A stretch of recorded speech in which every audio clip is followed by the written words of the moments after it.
December 24th, 1944, the Ardennes Forest. Private Smith is digging, not just for cover from the German 88s raining down shrapnel, but for warmth. He writes in his diary. The morning was bitterly cold and foggy. The snow was about 2 feet deep. We were exposed to vicious tree-burst shrapnel coming down on us. Hundreds of miles away, on the Eastern Front, a German soldier in Stalingrad writes a final letter home. The date is December 1942. Snow. Only snow. We were hungry all the time. Today I found an old piece of moldy bread. It was a real treat. If we lose this war, we will avenge all that we did. But here, nobody escapes their destiny. In World War II, the enemy wasn't just a man with a rifle. It was also the cold. From the sub-zero steppes of Russia to the foxholes of Bastogne, keeping warm was a logistical nightmare that rivaled the production of tanks and airplanes. Today, we are breaking down exactly how soldiers survived, from the procurement of millions of wool socks to the specific gear that saved their lives, and the logistical failures that left thousands to freeze. To understand how a soldier stays warm, you have to look at the supply chain. The scale of winter procurement during World War II was staggering. The U.S. Quartermaster Corps procured over 175 million coats and 235 million pairs of woolen trousers. But manufacturing the gear was only half the battle. Getting into the front line was also part of that real war. By late 1944, the Allies were facing a massive supply crisis. The ports of Antwerp had just opened, but getting winter clothing to the front lines in the Ardennes was slow. General Eisenhower's supply officers calculated wear-out rates that were shockingly inaccurate. The War Department expected a pair of wool socks to last 4 months.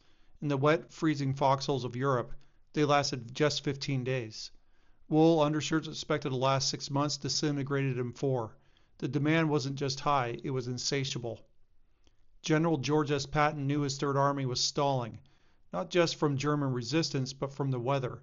On December 22, 1944, he famously ordered his chaplain to write a prayer for the weather.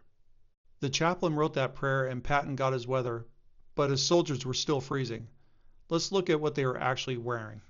If you were a GI in 1944, your warmth relied on the layering principle. It started with the skin.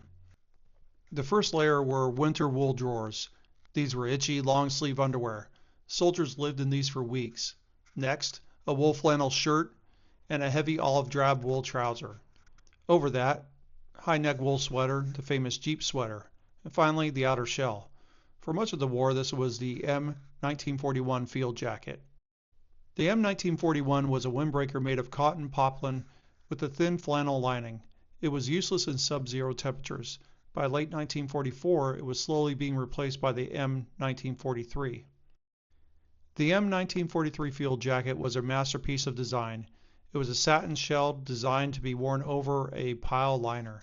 It was wind resistant and had massive pockets, but production lagged. When the Battle of the Bulge hit, many men were still shivering in the thin M4s or heavy restrictive wool overcoats that absorbed water like a sponge. Compare this to the Eastern Front. The Soviet soldier was issued an appropriate jacket. This padded Soviet jacket was a quilted cotton jacket filled with wool. It wasn't high-tech, but it was incredibly warm. They also had thick felt boots made of crushed wool.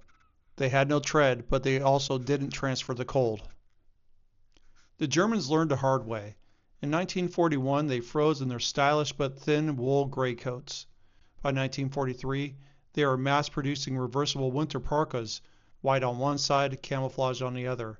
These were thick, heavy, and arguably superior to the American coats, but often arrived too late or in too few numbers. But the biggest failure for the Allies was footwear.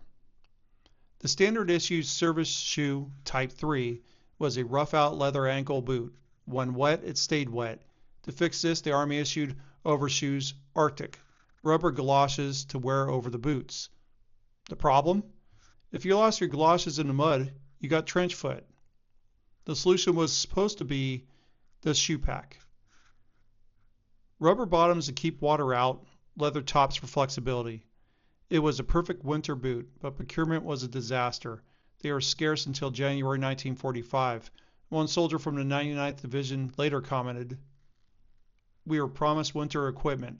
Instead, we carried a full pack, around 60 pounds, in a boot that was never made for hiking. Poor leadership, in my opinion. The shoe pack had no arch support.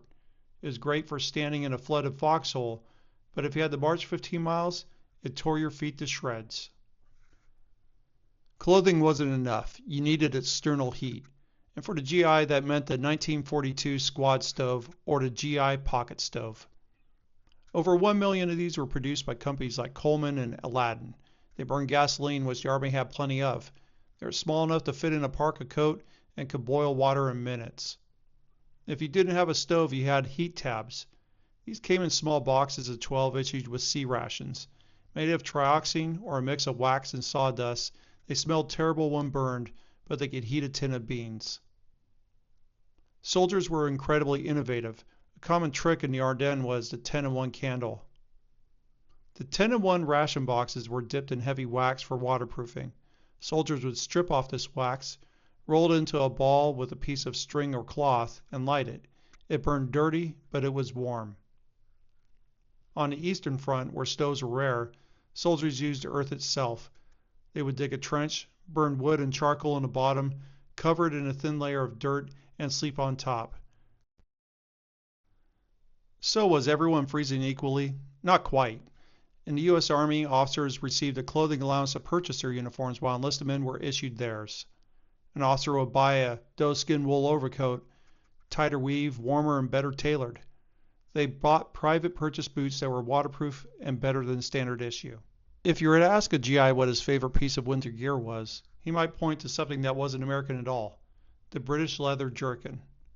First introduced in World War I, the jerkin was a sleeveless leather vest lined with wool. It didn't restrict your arms. It was windproof and was nearly indestructible.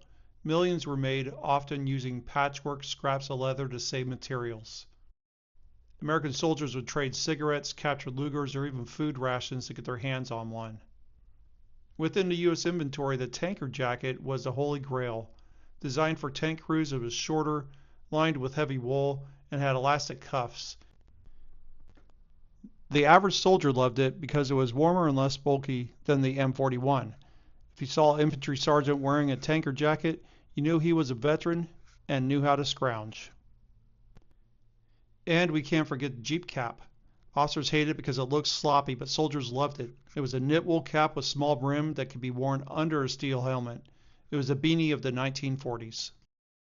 But when the shooting started, you couldn't huddle over a stove. How'd you stay warm during actual combat? Adrenaline helped, but once movement stopped, the sweat froze. This is where preventative discipline came in. NCOs forced men to change their socks. It was mandatory. Sleeping was the most dangerous time. The U.S. M1945 sleeping bag system was a mummy-style bag filled with feathers or wool. It was warm, but the zipper was a death trap. If you were zipped up tight and a German patrol attacked, you were a casualty before you get your boots on. Many soldiers slept with the zipper half open, sacrificing warmth for readiness. But for tens of thousands of soldiers, the gear failed. The result was a casualty count that rivaled the most brutal battles of the war. We call them cold weather injuries, but the soldiers called them White Death. For example, in the European theater alone, the U.S. Army suffered roughly 46,000 hospital admissions due to cold injuries, specifically trench foot. To put that number in perspective, that is the manpower equivalent of 3 full infantry divisions wiped off the map, without a single bullet being fired. Trench foot wasn't just being cold. It was a necrosis caused by prolonged exposure to damp and cold conditions above freezing. The blood vessels constrict, the tissue dies, and gangrene sets in. The feet are swollen, waxy white, and numb. When heat is applied, they turn red and the pain is excruciating. In advanced cases, the toes turn black and fall off. On the Eastern Front, the numbers were apocalyptic. During the winter of 1941 and 42, the Wehrmacht suffered over 100,000 cases of severe frostbite. It was so common that the campaign medal for that winter, officially the Eastern Front Medal, was cynically nicknamed by the German troops the Order of the Frozen Meat. But the cold just didn't kill on the ground, it also killed in the sky. At 25,000 feet, temperatures dropped to 60 degrees below zero. B-17 gunners stood in open windows with only electric heating suits to keep them alive. If that electrical system failed, or if a gunner removed a glove to clear a jammed machine gun, frostbite was instantaneous.